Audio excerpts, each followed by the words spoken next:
सोमेश्वरी दास जी कोलकाता से। श्री हरिवंश महाराज जी, आपके चरणों में कोटि कोटि प्रणाम। महाराज जी, आप कहते हैं कि भगवान हमेशा हमारे हर सुख या दुख में साथ होते हैं, तो महाराज जी जब हम कोई निर्णय लेते हैं तो कैसे पता चले कि वो सही है या गलत? कैसे पता चले कि हम जो निर्णय लेने? तस्मात् शास्त्रम प्रमाणम ते कार्याकार्यो व्यवस्थितो। इसके लिए शास्त्र प्रमाण है कि हमारा संकल्प गलत है, मन का या सही है।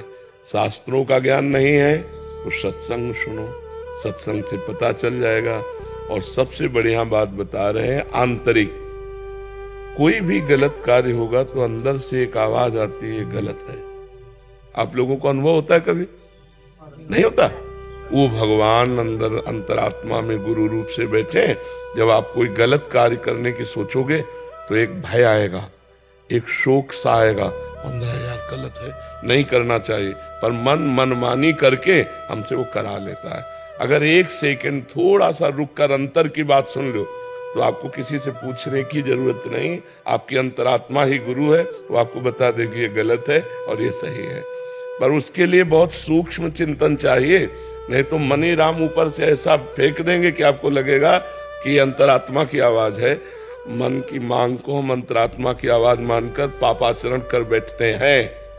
कर बैठेंगे नहीं, कर बैठते हैं और अंदर की आवाज को दब जाते। अगर वो अंदर की आवाज हम मान ले तो हमसे पाप कर्म होगा ही नहीं, क्योंकि प्रत्येक प्राणी के अंतर में गुरुदेव विराजमान है, भगवान विराजमान है। अखंड मंडलाकारम व्याप्तमेन चराचरम, तो सब में गुरुदेव विराजमान है। श्री राम में सब जग जानी, तो सब में भगवान विराजमान है। जब भगवान और गुरुदेव आज्ञा करते हैं, उसकी बात मान ले तो हमसे कोई पाप कर्म नहीं होगा।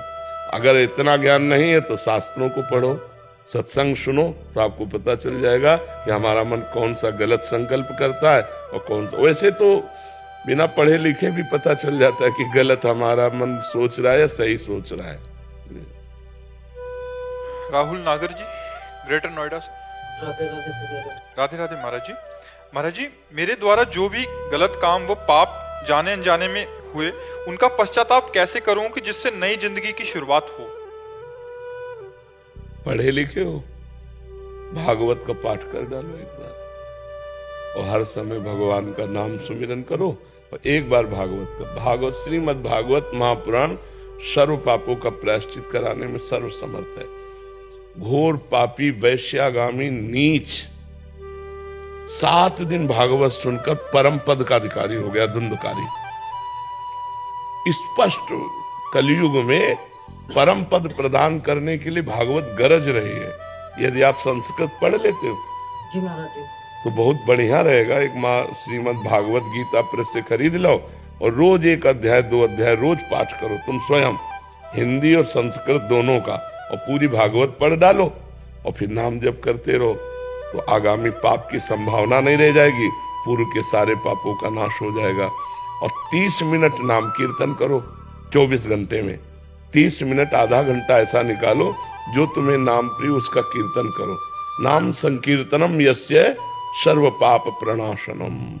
भगवान के नाम का कीर्तन समस्त पापों का नाश कर देता है। तो भगवान की लीला कथा, भगवान का नाम कीर्तन, भगवान का नाम जप, ये परम पद प्रदान कर देगा। पापों का नाश तो स्वाभाविक हो जाएगा, पाप प्रवृत्ति का नाश हो जाएगा। समझ पा रहे आप? डॉक्टर हर्ष तिवारी जी, फिरोजाबाद से। राधे राधे महाराज जी। महाराज जी, इंद्रियों को वश में रखना सुख का मार्ग कहा गया है महाराज जी, लेकिन जीवन शैली आजकल खान पान कुछ ऐसा हो गया है कि लोग तली हुई विषाक्त खाद्य पदार्थ जैसे कचौड़ी, समोसा, बढ़ई, अन्य फास्ट। चलो शुद्ध पदार्थों से बने हो तो ये भी बात ठीक है। पता नहीं कौन सा तेल है, कौन सा घी है, चर्बी है कि क्या है, और कई दिन का सड़ा बाजार की चीजें, तो मुझे लगता है कि परमार्थिक साधक को तो खाना ही नहीं चाहिए, क्योंकि वो बहुत ही अपवित्र और शरीर के लिए भी हानिकारक। वैसे सब लोग पसंद बाजारे का करते हैं, घर की रसोई करना पसंद करके होटल का ज्यादा पसंद करते हैं, गोलगप्पा ये सब दुनिया की चीजें ज्यादा पसंद करते हैं। मैं ना लंदन से आई थी और मैं जब से आई हूँ तब से गोलगप्पे, छोले भटूरे, पाव भाजी, ये सब खाने में लगी हूँ, क्योंकि खाते पीते और मैं आपसे यही प्रश्न पूछने वाली थी कि मैं कैसे अपने आप आपने कहा है सत्संग में कि साधक को भोजन कम करना चाहिए। असल बात यह है ना कि जब भगवान की प्राप्ति की लगन लगती है तो नहीं खान पान ते भावे है, नहीं कोमल वसन सुहावे है, सब विषय लगे ते खारा है, हरियासिक का मग न्यारा है। अभी शरीर में है ना, आपको लगता है मैं शरीर हूं, इंद्री मन की मांगे आप अपनी मांगे मान रही हैं, इसलिए आप इंद्रियों को शासन में नहीं ले पा रहे।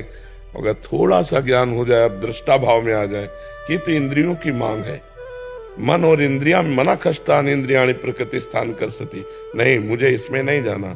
देखो 2 अंगुल की जीव है, बस इतना ही स्वाद है, और यहां से गया तो सब बेकार। ले घाटी नीचे माटी, ये घाटी नीचे माटी केवल।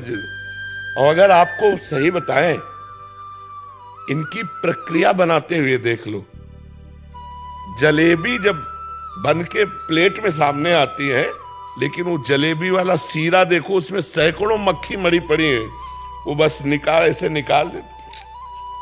अपने घर में जो बनाओ, गोलगप्पा खाना है तो अपने आजकल गूगल से सब आप सर्च करके जान सकते हैं, यूट्यूब से, गूगल से, बढ़िया अपने घर में बनाओ, ठाकुर जी को पहले पवाओ और फिर आप पाओ तो बुद्धि शुद्ध रहेगी।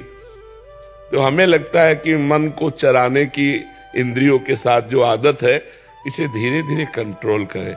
अनजाने में आप अपने को रोगों का शिकार बनाने की तरफ जा रहे हैं। शरीर में ज्यादा मांस बढ़ना, चर्बी बढ़ना, ये हमारे अवयवों को कमजोर करता है, लीवर, किडनी, दिल, इनको कमजोर करता है। तो हमें तो आपसे प्रार्थना है कि 30-40 मिनट व्यायाम कीजिए, 20 मिनट प्राणायाम कीजिए, और ये सब बाहरी चीजें छोड़िए और सात्विक भोजन कीजिए। तो अभी आपका शरीर जो है ना, वो परमार्थ और स्वार्थ लायक हो जाए। अब अपने शरीर को एक्टिव करना चाहिए, तभी तुम स्वार्थ और परमार्थ लायक। यावत स्वस्थमिदं कलेवरम यावत च दूरे जरा, जब तक हमारा शरीर स्वस्थ है, इंद्रियां बलवान है, तो हम भगवान का चिंतन कर सकते हैं, हम लोगों का उपकार कर सकते हैं, हम कोई क्रिया भी कर सकते हैं। तो इसलिए पिज्जा, बर्गर, आइसक्रीम, ये वो सब ये वेट बढ़ाने वाली चीजें हैं। अरहर की दाल, मूंग की दाल और रोटी, अब ये किसको पसंद आएगा? हर की तुरंत बना के दाल ठाकुर जी को भोग लगा के पाओ तो वो स्वादिष्ट है कि वो स्वादिष्ट है। हमें लगता है जहां तक हो सके, अब जैसे कुछ समस्याएं बच्चों की, बाहर पढ़ते हैं या सर्विस करते हैं, अब उनको तो होटलों का खाना ही पड़ेगा, लेकिन हम कहते हैं जिनको भगवान सुविधा दिए हैं, बचो, बाजार और होटलों के भोजन से बचो। पहली बात अपवित्र, और दूसरी बात स्वास्थ्य हानिकारक है, स्वास्थ्य के लिए पक्का हानिकारक है। तुरंत तुम्हारे लिए आटा लगा के नहीं बनता, वो कई दिन का आटा जमा होता है लगा हुआ। तुरंत आपको भोजन मिलेगा तो तुरंत आटा थोड़ी लगाया है, तुरंत दाल थोड़ी उबाली, कब का है। आप बासी खाना पसंद करेंगे तो तमोगुण बढ़ जाएगा, भजन में वृत्ति नहीं रहेगी। तो भोजन सुधार तो भजन सुधार हो जाएगा, भोजन सुधार तो हमारे कर्तव्यों का पालन करने की क्षमता आ जाएगी। और ये आप कहते हैं जो बना रहा है उसके विचारों का भी बहुत प्रभाव पड़ता है, बहुत प्रभाव पड़ता है। वो गलत विचारों का तो वही प्रभाव। बिल्कुल, जब आप भोजन पाएंगे तो आपके अंदर गलत चिंतन चलने लगेगा। देखो जैसे कुआं है ना, कुआं का जल हमारे लिए जो पौष्टिक परमाणु चाहिए, जीवाणु चाहिए, वो मिलते थे। कुआं का पानी अब तो गया कुआं। देखो कलयुग का कैसा प्रभाव। मटके में पानी डाल दो तो वो भी शुद्ध हो जाता है। हाँ शुद्ध हो जाता है, क्योंकि रज में ऐसी क्षमता। जल का दोहन भी बहुत लोग कर रहे हैं, बर्बाद कर रहे हैं, तो इसके लिए लताएं कटने के कारण जो वर्षा का अधिक हमको चाहिए पानी, वो नहीं मिल पा रहा है। अगर लताएं हमारे वृक्ष लगे ना, वृक्षारोपण हो, तो कार्बन डाइऑक्साइड नष्ट हो, ऑक्सीजन हमको अधिक से अधिक मिले, और उससे वायुमंडल भी शुद्ध होता है और बादल भी बनते हैं, जिससे वर्षा होती है। जहां वृक्ष अधिक होंगे वहां वर्षा अधिक होगी। जैसे कई ऐसे वृक्ष वाले स्थान है जहां बहुत अधिक वर्षा होती है, और अब वृक्ष लोग काट डाले। पहले तो कलयुग का प्रभाव, जो आम के बड़े बड़े पेड़ होते थे, वो सब बड़े बड़े पेड़ तो सूख गए, और ये वर्ण संकर आम चले हैं। इतना बड़ा पौधा, इतने बड़े आम लगे, नहीं चले। अब ऐसे वर्ण संकर चले, जैसे विशाल वट वृक्ष है, विशाल पीपल का वृक्ष है, आम का वृक्ष है, नीम का वृक्ष है। ये हमारे प्रकृति के लिए बहुत आवश्यक है। हमें लगता है सबको एक एक वृक्ष लगाना चाहिए। महाराज जी लगा भी दो ना तो लोग काट जाते। अपनी जगह में लगाओ तो लोग क्यों काटेंगे आगे? अपने आंगन में लगा। अपने घर में लगा सकते हैं। हाँ, बहुत। नीम का पेड़ एक औषधि समझो। नीम का पेड़, उसके जो फल गिरते हैं उससे जो गंध होती है बहुत रोगों को नष्ट करने वाली होती है। नीम की जो वायु आती है वो शरीर के लिए सुखद होती है। नीम की छाया में बैठना लेटना, ये बहुत, गांव में तो ऐसे ही जग जाते थे, और अब तो दर्शन नहीं, खिड़की खोलो तो आसपास सब फ्लैट ही फ्लैट नजर आते हैं, वृक्ष तो नजर नहीं आते। रोहित त्रिपाठी जी मुंबई से। महाराज जी आपके चरणों में कोटि कोटि प्रणाम। हे गुरुदेव, जैसे त्याग, विरक्ति और उपरति में अंतर होता है, उसी प्रकार क्या श्री जी की दया, कृपा और करुणा में भी कोई अंतर है? श्री जी की दया, कृपा और करुणा। दया होती है अनुकूलता, और कृपा होती प्रतिकूलता, और पतित के ऊपर करुणा होती है। सबसे ज्यादा लाभ तो पतित लेता है। जो अपने को दीनहीन पतित समझता है वो करुणा का अधिकारी होता है। और भारी से भारी प्रतिकूलता श्री जी कृपा करके देते हैं, और अनुकूलता दुलार करके देते हैं। तो अनुकूलता, दुलार, प्रतिकूलता, कृपा, और अधमता अर्थात दैन्यता, करुणा। दैन्य को करुणा का, जो पतित भाव अपने में रखता है वो करुणा का अधिकारी होता है श्री जी की। और भारी से भारी प्रतिकूलता में भी श्री जी की कृपा का जो अनुभव करता है वही महाभागवत होता है, और जो अनुकूलता में उनके दुलार का अनुभव करता है वो भक्त होता है। समझ रहे ना? ये तो हमारे ऊपर अनुपम कृपा है, उनकी बहुत करुणा है। जब हमारे को अनुकूलता मिले तो करुणा देखें, दुलार करके दे रही अनुकूलता, और जब प्रतिकूलता मिले तब कृपा देखें। बहुत अपनापन है श्री जी का हमारे ऊपर, कृपा कि बिना हमारी इच्छा के, अपनी इच्छा से हमारे ऊपर विधान किए प्रतिकूलता का, और प्रतिकूलता सदैव भगवत प्राप्ति ही कराता है। और श्री जी की अनुकूलता से जो करुणा कृपा का अनुभव होता है वो और उल्लास पूर्वक भजन कराता है कि कितनी कृपा है, हर जगह अनुकूलता ही अनुकूलता स्वामिनी जी दिए। और जब प्रतिकूलता होती है तो उससे ज्यादा अनुभव होता है, कितनी कृपा है श्री जी, हर जगह राग हमारा नष्ट कर रहे हैं, अपमान, निंदा, तिरस्कार, प्रतिकूलता, कृपा ही कृपा है। और जब दैन्य होता है तो करुणा का, उनकी दयालुता, उनकी कृपालुता, उनकी करुणा का सदैव भक्त अनुभव करता रहता है। ये सब तीनों भगत के जीवन में आती रहती है, कभी दयालुता, कभी कृपा, कभी करुणा आती रहती है। यही आशीर्वाद बनाए रखें गुरुदेव की उनकी कृपा का अनुभव निरंतर होता रहे बस। हाँ, बस उन्हीं का अनुभव होता रहे, ये बात है। उनकी दयालुता, कृपालुता, करुणा का अनुभव होता रहे हमें प्रतिपल की। अनुकूलता आ रही तो उन्हीं की दयालुता है, प्रतिकूलता आ रही तो उन्हीं की कृपा है, और अधमता है तो उन्हीं की करुणा है। क्योंकि यही दरबार दीन को आदर रीति सदा चली आई। हमने पूज्य हरि बाबा की वाणी में पढ़ा कि जो अपने को अधम समझता रहता है उस पर भगवान की विशेष करुणा बरसती है। मैं बहुत नीच हूँ, मैं अधम हूँ, मेरे में कोई साधन बल नहीं, प्रभु आप ही करुणा। तो वो करुणा, भगवान की करुणा उसको स्थिति देती है। कहीं न कहीं जब तक साधन बल रहता है तब तक वो भगवान की करुणा का अधिकारी नहीं बन पाता। जब साधन बल चला जाता है, अपबल तपबल और बाहुबल चौथो बल है दाम, सूर्य किशोर कृपाते सब बल हारे को हरिनाम, सुनेरी मैंने निर्बल के बल रहा। महाराज जी, मैं ये कह रहा हूँ, आप जब सत्संग श्रवण करते हैं तो ब्रजवासी की ठसक तो रही तो ठीक है, पर ब्रजवासियों को संत और आप जैसे तरीके से खूब महिमा मंडन करें। पर हमारा दशा ये ब्राह्मण, और ब्राह्मण में भी ब्रजवासी, और ब्रजवासियों में लीला की सेवा दी, तो यहाँ को मत तो बहुत रहे।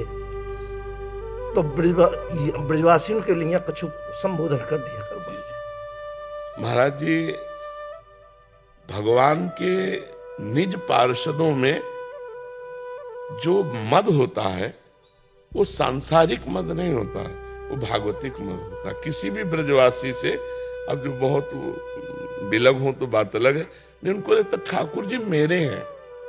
ठाकुर जी से जो अपनेपन का मद होता है ये बना रहना चाहिए, ये त्याज्य नहीं है। प्रयास में महाराज जी अहंकार जब है, निंदा जो बनती है ना, हाँ, ये नहीं होना चाहिए, ये नहीं होना चाहिए। तो बीच बीच में हमारे सत्संग में ब्रजवासियों में ये प्राय दोष आ रहा है हम लोगन में जी जी कि निंदा को जो है ना ये जी। थोड़ा तो हाँ, अब ये क्या होता है, लोग धरातल पे होता है। जैसे मानो किसी का यश बढ़ रहा है और हमारी स्थिति उस यश को पचाने की नहीं है, तो उसके दो ही स्वरूप आ जाएंगे, फिर निंदा होने लगेगा संत के प्रति या कोई किसी के भी प्रति। ये अवहेलना है यार, ये अवहेलना हो जाती है। हाँ, तो इससे क्या होता है कि फिर ये तो समझना पड़ेगा कि ब्रजवासी होके भी दुर्गति हो जाएगी। कैसे? जय विजय से जहां विराजमान है भगवत धाम बैकुंठ में, वहां से वापस लौटने का सिद्धांत नहीं है। यद गत्वा न निवर्तन्ते तद्धाम परमम मम, जहां जाने के बाद पुनः वापस नहीं आना होता। लेकिन संत अवज्ञा कर दी, छड़ी लगा दी, सनक सनंदन को रोक दिया, तो फिर 3 जन्म के लिए असुर भाव, भगवान का विरोधी भाव लेकर उनको जन्मना पड़ा। यद्यप करुणा में भगवान उनके लिए 4 बार जन्मे, उनको तो 3 बार जन्म लेना पड़ा। रावण, कुंभकर्ण, हिरणाक्ष, हिरण्यकश्यप, शिशुपाल, दंतवक्र। भगवान को श्री राम के रूप में रावण कुंभकर्ण का उद्धार, और हिरणाक्ष को भगवान ने वाराह रूप से मारा, और हिरण्यकश्यप को नरसिंह रूप से मारा। 3 हो गए। और शिशुपाल दंतवक्र को कृष्ण रूप से मारा। अगर उनको 3 बार आना पड़ा तो भगवान 4 अवतार धारण किए, तो आना पड़ा। जय विजय से बढ़कर कोई पार्षद नहीं भगवान का। निजी पार्षद संत अवज्ञा के कारण उन भगवान टाल नहीं सके, उनको 3 जन्म के लिए असुर योनि में आना पड़ा। तो हम उस अभिमान को वंदना करते हैं कि मेरो लाला, मेरो ठाकुर, मेरे प्रिया प्रीतम। तो फिर प्रिया प्रीतम के जन प्रिया प्रीतम से बढ़कर प्यारे लगेंगे। ब्रजवासियों को संतजन प्राण प्रिय है और संतों को ब्रजवासी प्राण प्रिय है। इतना भी अंतर संतों के हृदय में ब्रजवासियों के प्रति नहीं। रोज सत्संग में पहले होता है यमुना रसरानी रजरानी समस्त ब्रजवासी परिकर के चरणों में कोटिशा प्रणाम, कोटिशा नमन नमस्कार, क्योंकि ये ब्रजवासी भगवान के जन है। अब वो अपने स्वरूप को भूलकर अगर राग द्वेष की वार्ता या राग द्वेष की चेष्टा, तो फिर पतन हो जाएगा। यही होगा, यही वृंदावन में बदला पड़ेगा। निज जन तो बाहर जाएगा नहीं, मान लो ब्रजवासी तो बाहर तो जाएगा नहीं। तो हम लोगों को चाहिए कि श्री प्रियालाल जी ने इतना बढ़िया मानव जीवन दिया है, तो सब में भगवान है और भगवान के अनुसार सब चल रहे हैं। देखो, हमारी मति बहुत छोटी है और भगवान का विधान बहुत बड़ा है। वो जब जैसा चाहते हैं वैसा करवा लेते हैं जिस जीव से। प्रभु आज्ञा जेहि का जस आही, सो ते भांति रहे सुख लाई। अब जैसे भगवान को आपसे तमोगुणी लीला करानी है, तो आपको तमोगुणी बन के रहना पड़ेगा। आपको रजोगुणी तो रजोगुणी रहे, आपको सतोगुणी तो सतोगुणी, और आपको त्रिगुणातीत तो त्रिगुणातीत, क्योंकि सब त्रिगुणातीत नहीं होंगे। नाटक मंच पर एक जोकर भी होना चाहिए, तो एक राजा रानी भी होने चाहिए, तो एक साधु महात्मा भी होना चाहिए। ये भगवान का संसार का नाटक मंच है।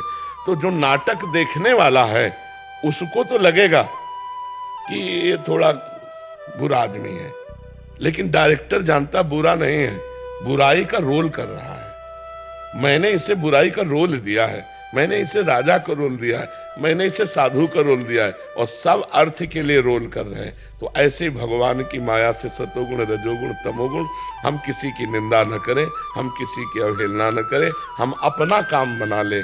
बहुत जन्मों की तपस्या के बाद ब्रज में जन्म मिला, रजरानी का सेवन हुआ, तो किसी की निंदा न करें, क्योंकि निंदा करने से कुछ हाथ लगता नहीं, अपने सुकृत नष्ट होकर गति बिगड़ जाती है। पर निंदा के कीते आवत नहीं कछुआत, मूर्ख पर्वत पाप को ले चल अपने साथ।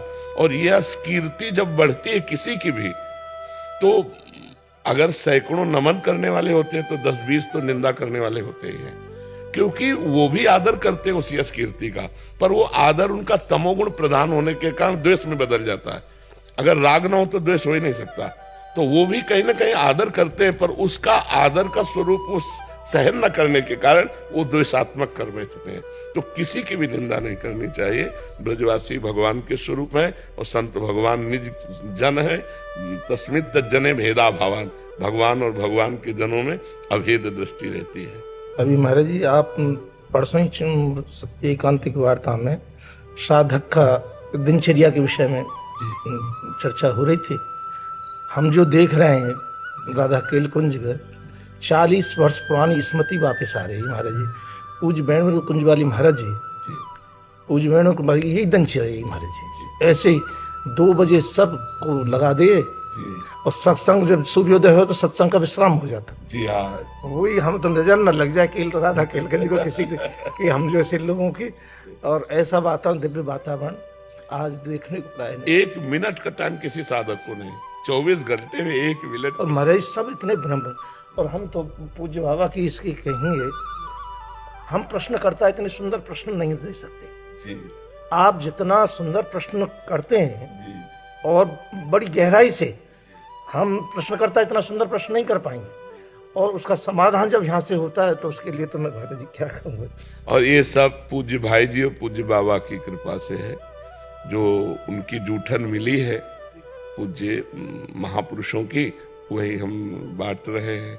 और सतत महापुरुषों की कृपा से हमारे जन समुदाय को लाभ प्राप्त हो रहा है, लाखों करोड़ों लोगों को। तो इसलिए हमें लगता है कि तो ये है कि सुबह नियम अपना रहता है, तो गुरुदेव ने ये कहा कि लाख काम छोड़ के पर अपना जो नियम है तो वो 8 बजे तक प्राय वो होता है। तो मैं महाराज जी को एक तो प्राकट उत्सव की महाराज जी अग्रिम बधाई कि हमारी आयु लग जाए महाराज जी, आप विराजे रहें ऐसे ही, ऐसे विराजे रहें जिससे हम जैसे लोगों को कल्याण होता है। बालकृष्ण जी, महाराज जी आपके चरणों में कोटि कोटि प्रणाम। महाराज जी, भगवत गीता में एक श्लोक आता है, उसका अर्थार्थ है, जो मनुष्य कर्म में अकर्म देखता है और जो अकर्म में कर्म देखता है वो मनुष्यों में बुद्धिमान है, वो योगी समस्त कर्मों को करने वाला है। महाराज जी इसका आश्रय क्या है? प्रकृति में हर समय क्रिया होती रहती है।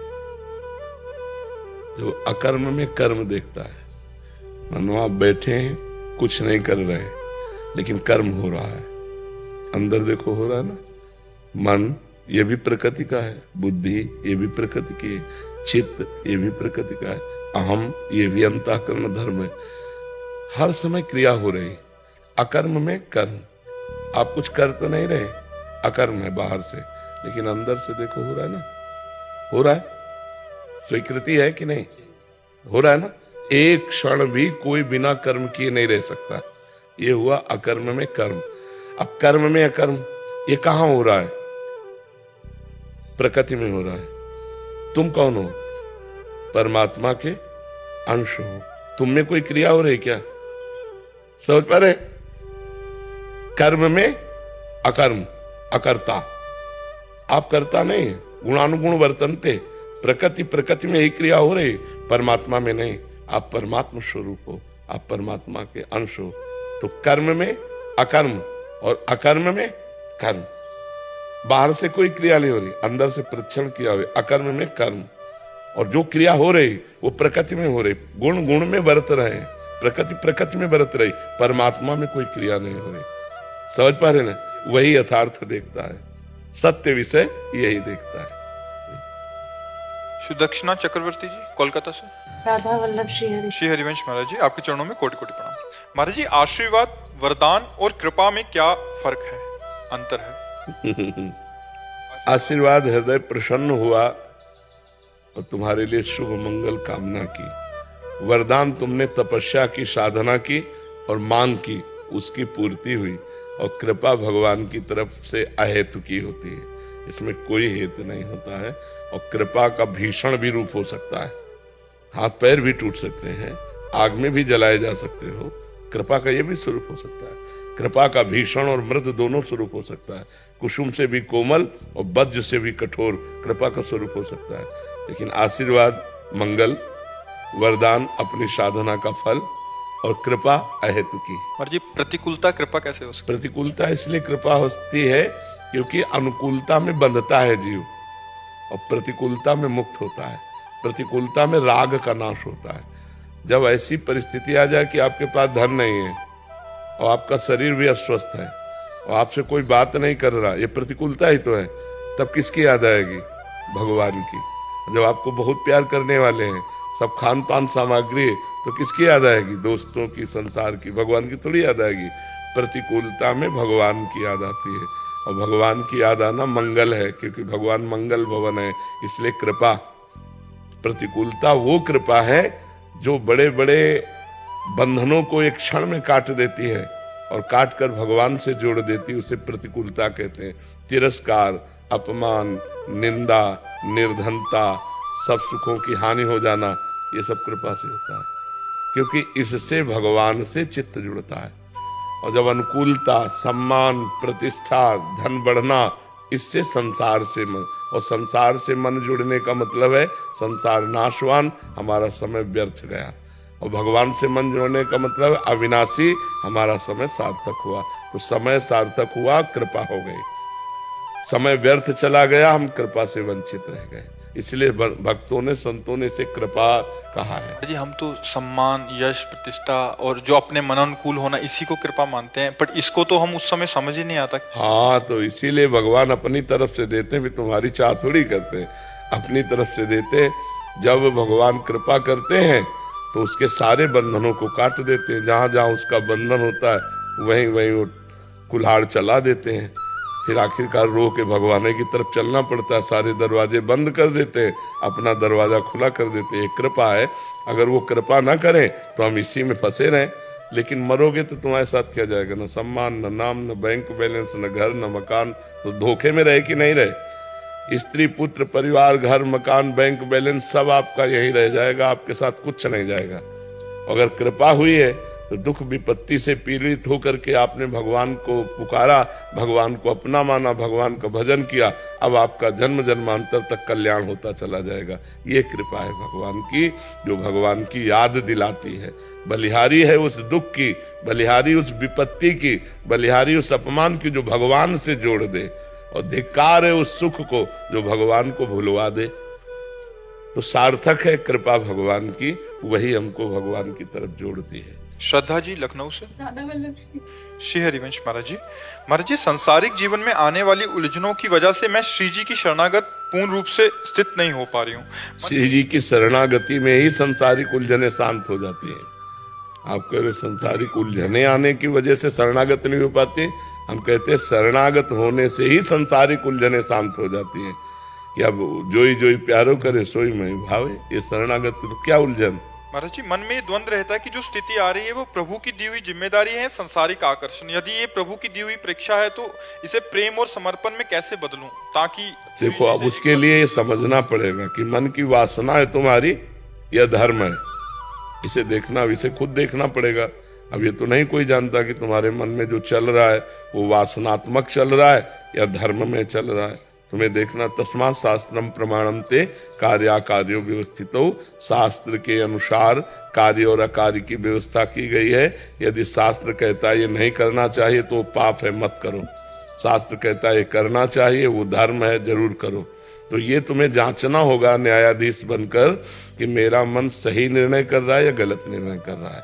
अगर वो वासना में फंसाव की बात कर रहा है तो काट दो, अगर धर्म में बात है तो उसका पालन करो। जैसे पति का वर्ण करके उसके अनुकूल चलना धर्म है, और ये अन्य दोस्त बनाकर व्यभिचार करना है घोर अधर्म है। ऐसे ही पूरे सब निर्णय देख लेने चाहिए। सुनील तिवारी जी जयपुर से। श्री हरिवंश श्री हरिवंश महाराज जी, आपका प्रश्न है कि आपके शरीर के धर्म पत्नी और बच्चे दृढ़ भाव हो गया कि वो वृंदावन वास करना चाहते हैं, बट इनके माता पिता जयपुर या राजस्थान में निवास करते हैं। अब ये ऐसे धर्म संकट में वो इधर नहीं आना चाहते, ये उधर नहीं रहना चाहते। हाँ, बात सही, समस्या तो आई गई है। ऐसी परिस्थिति में मैं क्या करूं? श्री जी से प्रार्थना करो, प्रियाजू से प्रार्थना करो, प्रियालाल से प्रार्थना करो कि प्रभु इनकी बुद्धि तो ना बदले, क्योंकि ये बहुत सच्चे मार्ग की बात कर रहे हैं। इनके इन प्रकार धाम में पड़ी भजन के 4 अंग हैं। धाम, नाम, रूप, लीला। लीला चिंतन नहीं हो रहा, रूप चिंतन नहीं हो रहा, नाम जप नहीं हो रहा, तो धाम में तो पड़े, इनका मंगल हो रहा है। अच्छा, माता पिता अब वो अपनी पूर्वाशक्ति के कारण इधर आना नहीं चाहते, नहीं तो उनको जरूर आना चाहिए, क्योंकि यहाँ आने से उनका परम मंगल होगा।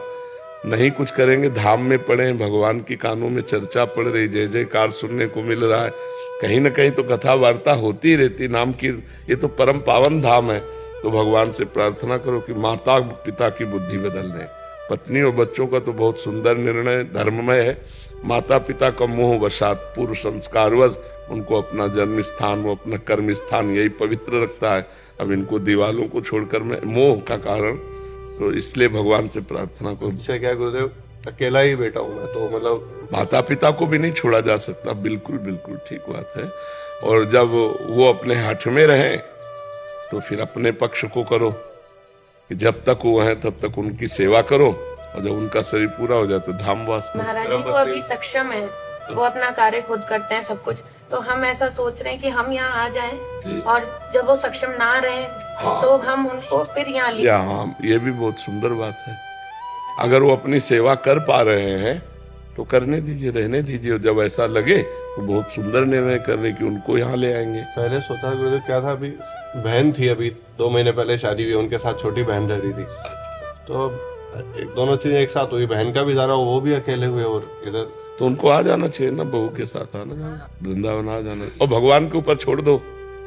गुरुदेव आप ही भगवान हो, भगवान के ऊपर नहीं, हम तो दोनों का पहले बताया ना कि इसका निर्णय बहुत उत्तम है, धर्मप्रद, लेकिन तुम्हारा विचार करना भी धर्मयुक्त है कि माता पिता की सेवा परिचर्या के लिए अब चाहे जितना सक्षम हो, आखिरकार तुम्हारे जैसा लड़का है तो वृद्धावस्था की तरफ तो जा ही रहे हैं, नहीं जा रहे, तो इस अवस्था में बना बनाया भोजन मिले। ये भी आपकी शरणागति के बाद ही विचार आने लगे गुरुदेव, पहले इतना नहीं सोचते थे, बिल्कुल नहीं सोचते थे। तो आपसे शरणागति हुए 1.5 साल हो गए। सोचिए और उनको मनाइए, और जब ना माने इसको वृंदावन रहने दीजिए, और जब उनको परेशानी लगे तो उनको फिर वृंदावन ले आइए, क्योंकि वृंदावन में अगर शरीर छूटता है तो भगवान की कृपा प्राप्त होती है। कैसा भी पापी अगर वृंदावन में शरीर छोड़ दे तो उसका कल्याण हो जाएगा, पक्का समझ। धाम है ना, जैसे काशी पुरी है, भगवान की पुरियों में शरीर छोड़ना, भगवान के धाम में से, ये बड़ा मंगलमय कार्य है। तो तुम्हारे माता पिता को ये करना चाहिए कि धाम का आश्रय लेना चाहिए। के लिए गुरुदेव छोटी सी फैक्ट्री चलाता हूँ जयपुर में। हाँ, कोई बात नहीं, कोई बात नहीं। जैसे भगवान, लो आप फैक्ट्री चलाते, कोई तो रिक्शा चलाता है, तो अपने जीवन जीने के लिए वृंदावन वास करते हैं रिक्शा चला के। बहुत जोर का भजन है, 2-4 घंटे रिक्शा चला लिया, किराए के पैसे निकाल लिए, और खूब बाणी पाठ और नाम कीर्तन और भजन कर रहे हैं, पूरे परिवार के परिवार चल रहे, थोड़ा थोड़ा मेहनत करके कमा लेते हैं। हमारे 2-4-6 घंटे रिक्शे चला लिए, 200-500 रुपए आ गए, तो घर पे का खान पान सब चल रहा है। बहुत हम उनको प्रणाम करते हैं रिक्शा वालों को, जो ऐसे वृंदावन, हमारी नजर में 2500 लोग हैं जो बाहर से आए यहाँ रिक्शा चला रहे, और केवल वृंदावन वास के लिए अपने सारी खेती और सब सुख छोड़कर वृंदावन वास कर। मतलब वो फैक्ट्री बेच के आ सकते हैं ना, मतलब सब इनके साथ रहूं या वहां पे भी रहूं, मतलब दोनों संभालना, यही तुम्हारी बुद्धिमत्ता है कि इनका सपोर्ट न बिगड़ने पावे और उनकी सेवा न छूटने पावे। अब ये तुम देख लो, जरूरत पड़े तो एक आदमी पैसे से रख लो वहां, जब ऐसी बात पड़े कि वो वृंदावन नहीं आना चाहते और इनकी वृंदावन में निष्ठा है, तो अर्थ से कोई सेवक रख लो, रिश्ते नातेदार के रख लो, उसको पैसा देते रहो, वो माता पिता की सेवा करता है। दोनों चाहिए, है तुम्हारे पास धर्म संकट ही, क्योंकि दोनों कार्य आपको करना ही चाहिए, इसका सपोर्ट करना चाहिए क्योंकि ये धर्मयुक्त है, बिल्कुल अधर्म की बात नहीं, और उनका सपोर्ट करना चाहिए क्योंकि धर्मयुक्त अधिकार है उनकी सेवा करने का। आपको, आप पुत्र हो, अच्छा दूसरा भाई कोई है नहीं, इसलिए ये सपोर्ट करना। मनीष राणा जी बिहार से। श्री हरिवंश महाराज जी, आपके चरणों में कोटि कोटि प्रणाम। महाराज जी, मैं देखता हूँ कि कोई आपको श्री जी का भजन सुना के, कोई चित्रकारी करके, कोई किसी कला से आपको प्रसन्न करता है। महाराज जी, क्या आपको ऐसा लगता है मैं प्रसन्न हो जाता हूँ? कोई हमको अपनी कला से प्रसन्न कर सकता है तो वो कला उसकी हमारी प्रसन्नता तक पहुंच सकती है? आप बताओ। जब वो कला का नाटक कर रहा है तो हम प्रसन्नता का नाटक कर रहे हैं। हम भी तो नाटक मंच पे बैठे हैं, नहीं? वो अगर कला का प्रदर्शन कर रहा है तो मैं प्रसन्नता का प्रदर्शन कर रहा हूं, प्रसन्न नहीं हूं। प्रसन्नता तो जान पाओ तो बहुत कठिन विषय है। ब्रह्मभूता प्रसन्नात्मा, प्रसन्नता तो ब्रह्म से है, प्रसन्नता तो भगवान से। बाहरी नाटकों से, चुटकुला से हम प्रसन्न होने वाले हैं क्या? पर जब तुम हमारे सामने नाटक मंच पर प्रसन्नता दिलाने का नाटक कर रहे हो तो हम प्रसन्न हैं, ऐसा हम भी नाटक कर रहे हैं। नहीं, हमको ये कोई कॉमेडी की बात कह के, कोई राग ध्वनि सुना के हमें प्रसन्न कर सकते। हमारी प्रसन्नता को विषय प्रिया प्रीतम है, ये थोड़ी है सब। पर अब नाटक कर, अभी आप महाराज जी मुझे एक कला आती है, मैं ऐसा कर सकता हूँ। हाँ हाँ, अच्छा तुमने ऐसा किया, तो क्योंकि तुम नाटक कर रहे हो तो हम भी नाटक कर रहे हैं। अगर तुम सच्चाई से समझना चाहो तो हमारी प्रसन्नता का विषय कुछ नहीं है, केवल प्रभु है। हमारी प्रसन्नता ये हंसी मजाक नाटक गाना बजाना, इससे होगी क्या? महाराज जी आपको प्रसन्न कैसे कर सकते हैं? बताए हम तुम्हें, रहस्य बता रहे, राधा राधा राधा, इससे प्रसन्न करो। अच्छे आचरण करो, खूब नाम जप करो, और जो दुख सुख आवे उसे सह लो, भगवान की शरण में रहो। ये देखकर हम प्रसन्न हो जाएंगे। महाराज जी कभी कभी ऐसा लगता है कि अगर मेरे अंदर भी कुछ होती तो शायद मैं एक वजह बन पाता आपको। वो अहंकार की पुष्टता का वजह बनता, हमारी प्रसन्नता का नहीं। ये ऐसा कभी कभी लगता है भगवान ने मुझे पूरा खाली ही छोड़ दिया। ये बहुत बढ़िया किया, तभी तो भरेंगे प्रेम रस। करेंगे महाराज जी। अरे भरना ना होता तो भेजते काहे को, साधु संग काहे को कराते? भगवान को भरना है, इसीलिए साधु संग करा रहे, नहीं तो संसार के संग में भर के मलिन हृदय हो जाता। अब साधु संग करा रहे, इसका मतलब कुछ अच्छा करना है उनको। मुझे बस लगता है कि मैं तो किसी योग्य नहीं हूँ। बस इसी से हमारी प्रसन्नता होती है। जो आर्त भाव से कह देता है मैं किसी योग्य नहीं हूँ, ये हमारी वास्तविक प्रसन्नता का विषय होता है। हमारे प्रभु को यही दरबार दीन को आदर रीति सदा चले आई। मैं ये हंसना खेलना है कोई प्रसन्नता नहीं, प्रसन्नता हृदय का विषय होती है। जब कोई आर्त भाव से कहता है हे प्रभु हे प्रिया, जो मैं किसी योग्य नहीं, मुझे स्वीकार कर लो, तब हृदय एकदम गुदगुदाहट होती है। हाँ ठीक है, सही मार्ग है, भगवान तुम पर कृपा करे, यही प्रसन्नता का राशि। हाँ, श्री जी का नाम जप करो, अच्छे आचरण करो, निश्चित श्री अगर मिलना ना होता तो हमें क्यों बुलाती, क्यों सत्संग सुनाती, क्यों वृंदावन का दर्शन कराती? ये सब संयोग का मतलब वो मिलना चाहती है, वो हम पर कृपा करना चाहती है। पर जी ऐसे जो आपके जो शरणागत हैं, उन पे आप प्रकट में आप कुछ भी रिएक्शन नहीं करेंगे महाराज जी? कुछ भी प्रकट में आपका वो नहीं होगा, उदासीन रहेंगे वहाँ, ताकि उसको उस चीज का भी अभिमान। हाँ बिल्कुल बिल्कुल। अब जैसे मानो वो नाटक हंसाने का कर रहा हूँ, हम हंस नहीं रहे, नहीं, वो हंसाने कर रहा हूँ, हम हंस रहे, तो इससे लाखों प्रसन्न हो गए। उसका भी नाटक हो मेरा भी नाटक, दोनों मिलकर के कितनों को खुश कर दिया, नहीं खुश कर दिया? हम संसारी लोगों को महसूस होता है कि आप खुश है। ये होता है बकाया सच्ची मानो तो हमारे अंदर की दशा जो देखोगे तो तुम्हें समझ में आएगा, इनको कोई खुश नहीं कर सकता, प्रिया प्रीतम के सिवा कोई नहीं खुश कर सकता। हर समय रोता रहता है हृदय, हर समय हृदय। कैसे तुम्हें बताएं, न बात करना अच्छा लगता है, न लोगों से मिलना अच्छा लगता है, फिर भी लोगों से मिलते हैं, बात करते हैं, हंसते हैं, बोलते हैं, किसी को जानने नहीं देखते। तुम तो जरा सा कह के रो गए, अगर अभी हम शुरू हो जाए तो आंसू नहीं बंद होंगे, बस हाय हाय मच जाएगा, लगेगा बंद करो हम जा रहे हैं, तो हम अपने कर्तव्य से फेल हो जाएंगे, इसलिए चुप शांत बैठे हैं। जब किसी कोई अच्छा शाबाश बहुत सुंदर गाया, वाह, और यहाँ का हम गाना सुनते हैं क्या? हमारा जो श्रवण है, श्रवणेंद्रिय है, वो दूसरी जगह लगी। गावत सुंदरी हरि सरस धमार, पुलकित खग मृग बहेत नवार।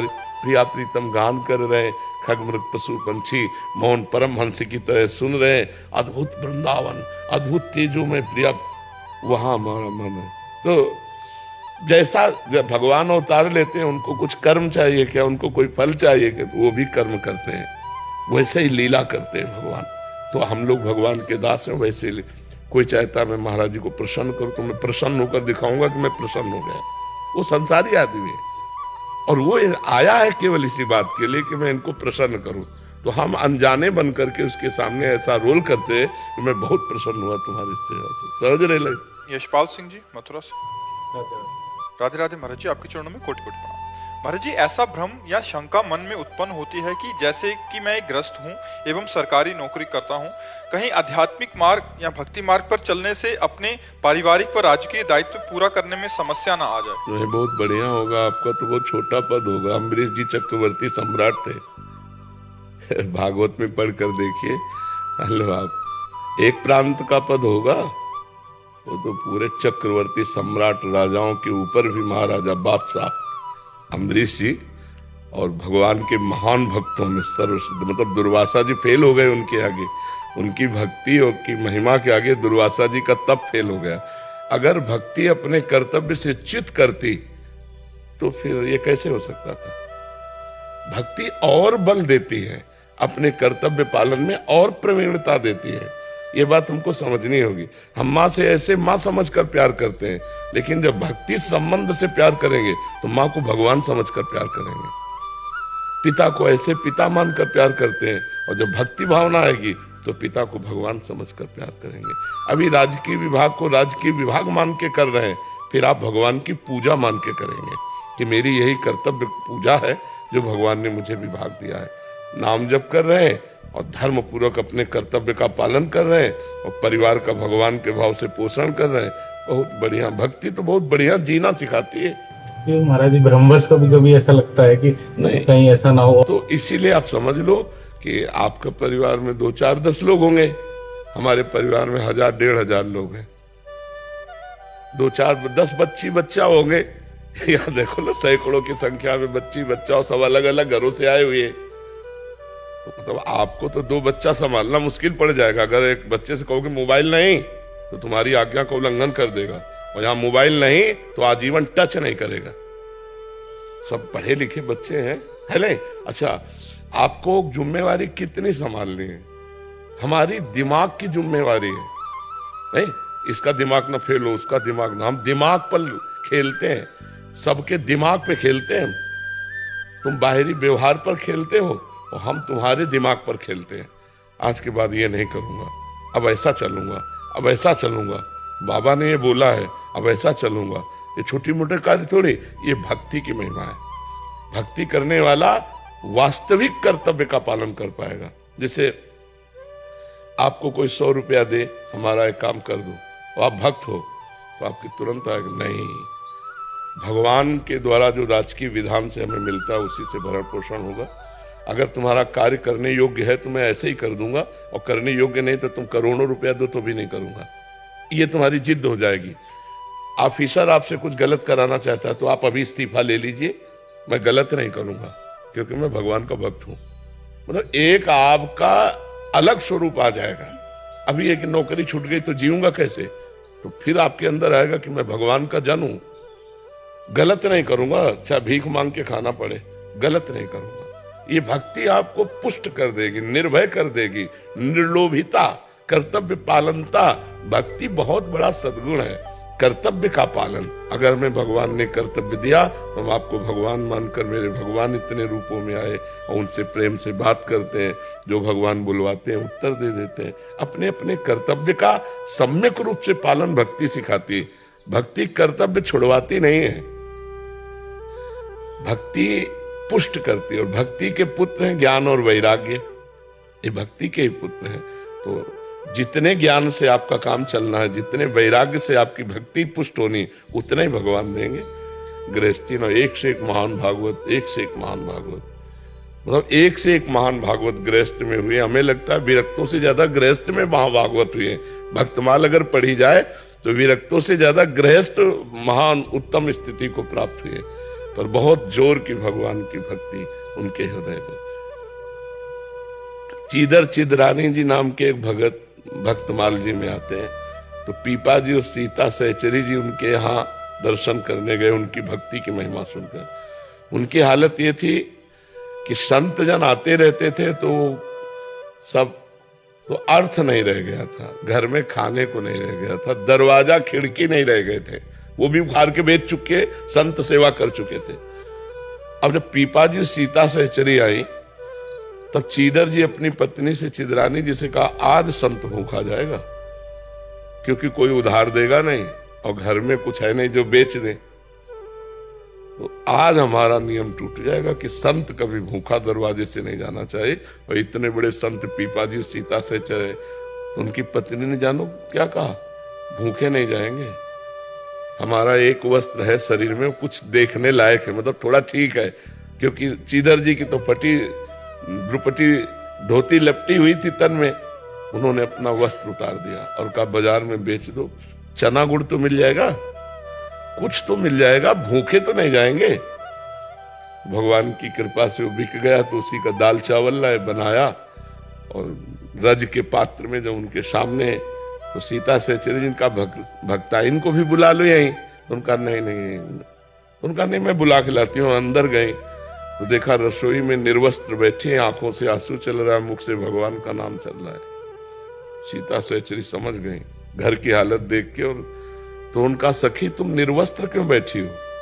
तो उन्होंने आंख खोल के देखा, कहा हमने तो सुना था आप द्वारिकाधीश का साक्षात्कार करके आई होगी, तो द्वारिकाधीश की चर्चा करोगी क्या? इस नासवान शरीर की चर्चा शुरू कर दी है, तो नंगा ही पैदा हुआ था, मरेगा तो ऐसे ही जल जाएगा, इसकी चर्चा क्या? भगवान की चर्चा।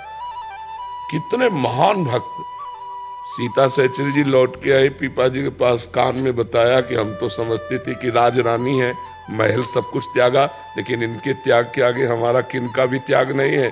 अपने शरीर के वस्त्र को बेचकर ये भोजन आया है। भक्ति सर्वस्व त्याग, सर्वस्व बलिदान और निष्ठा। तो आप अपने पद का अगर निष्ठा पूर्वक पालन करें तो बहुत बड़ी पूजा भगवान की होगी। जो भी आपको कर्तव्य कर्म में मिला हो, और नाम जप करते हुए अपने परिवार का पोषण करें, ये भगवान की भक्ति सिखाती है। भगवान की भक्ति ऐसा नहीं कि अपने कर्तव्य का त्याग सिखाती हो, कर्तव्य के लिए त्याग सिखाती है। अपने कर्तव्य के पालन के लिए प्राण भी दे दें हम, ये भक्ति सिखाती है।